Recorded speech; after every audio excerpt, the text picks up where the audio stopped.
Alright, so we picked up some goodies this week. We got some cool stuff we thought we'd show you. We picked up a couple Fighting Cocks 12 gauge superposed. They came all the way from Vermont. We just picked these up. I'm going to see if the camera guy can zoom in. This is kind of neat because you can see the difference in the engraving pattern. This one on the bottom I believe is Felix Funk, and the other one was unsigned. Felix Funk would sign them just right here on the bottom. I don't know if the camera guy can zoom in enough where you can actually see a signature. But it was kind of interesting comparing the two. On Funkin's, his birds were almost twice the size of the birds on the other receiver. Anyway, each engraver has their own style, whether it's the scroll work or the animals. Some go deeper than others, so it's kind of neat to see them side by side. Anyway, we'll show you the other side of the receiver. It's kind of neat to see both sides.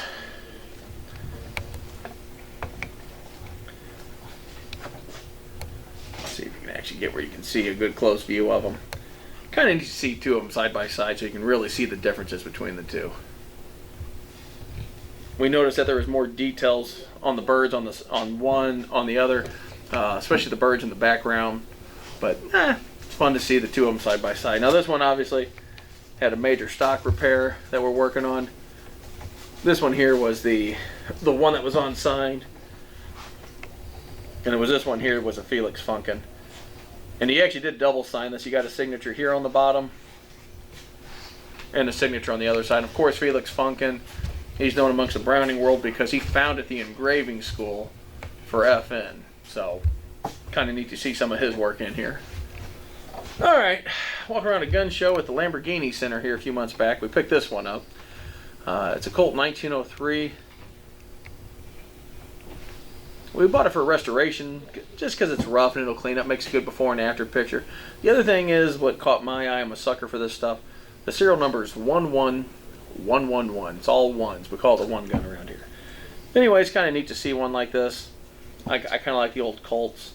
They're fun to shoot, and they're always collectible. It's a Colt, whether it's a Colt Python or whatever. They're always going to be sought after. So it was kind of neat to see this one. Like I said, it's going to make a good before and after video when we do it. And the serial number, I'm a sucker for that kind of stuff, so I snagged it up. That was just a personal buy. The other thing, we talked about shipping before. When we see this every now and then come into the shop, this guy had just had this stock made. Spent a couple grand having this stock built. Guy spent a lot of time and money doing this. Sent it here to get the metal work finished up. And now he's got to have a FedEx claim. Yeah, it was FedEx. Now he's got to deal with that. He's got to fight with them on the insurance. They might give it to him, they may not. So if you're shipping stuff, spend the extra money. Buy a nice case. Look, if you send us a case and have something worked on, we're going to send it back to you in that case. So a few extra dollars is well worth the money. Like I said, you're going to get your case back. So this guy's going to have a bad learning experience because this was about a $2,000 rifle stock. So thought we'd show you that one. Just like I said, take the extra few minutes to do it. Alright, here's kind of a neat piece. This one had cycling issues. This is actually a custom shop gun signed by Bartang. And one thing I noticed on this one was, of course, the gold inlays all the way around it. But he did a really nice job on the trees. The bark on the trees just looked beautiful. He did a fantastic job with it. So he signed it here on the bottom. Right here. It's going to be upside down on the camera. But that's where they signed these custom shop guns. They were kind of odd on that. And then, on the other side, did a really nice job with this receiver. And something else, I don't know, let's see if we can zoom in enough to see it. Right here, this was a really nice touch on the cabin. You can actually see the stones in the fireplace and the roofing shingles. It's just, the fine details really make these guns exceptional, and this is one of them. Bartang did a really nice job on this custom shop gun. So we thought that was kind of neat. We thought we'd show it to you. The other thing, I've never seen this before. We had a guy call us up. He was buying his grandfather's, or not buying, he was actually getting his grandfather's gun from Spain. He said it had been decommissioned and he hadn't seen it and didn't know what they did to it. So we said, send it in, we'll take a look at it and see what it takes to get it up and going. Well, here's what they did to it. They drilled 3 holes in the bottom of the barrel.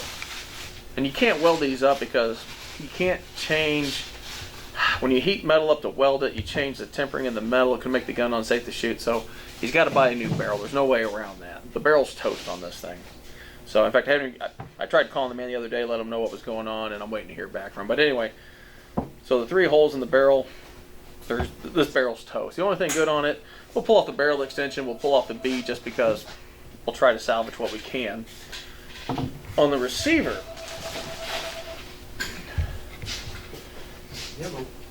really nice custom, look at the engraving. They didn't do the wriggling borders on this thing. They did a really nice job on the engraving, but here's what they did on the receiver. They took this chunk out of the side of the receiver. We're debating on how to fix it. We think what we're going to do is take a junk receiver, cut out that spot, file it down, shape it, weld it in place, file it down, re-engrave it, re-blue it. What we're getting to is, for us to fix all this stuff, he's going to need a new barrel, he's going to need a new bolt. He's probably going to be between, well, that's the other thing. I'll show you the bolt on it too. We didn't catch this at first when I first unboxed it. They actually welded on the face of the bolt.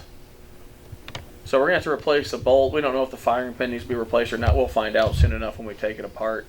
But man, they did a lot. This gun is savable, but they did probably close to $1,500 worth of damage to it. Just the new barrel by itself is going to be $400 or $500. But we got to get a hold of the man, see if he wants to spend the money on it. It's a shame because it actually is a really nice piece. You know, it still has a full length stock. The form's in good shape. Obviously, the guts to all the receiver are there.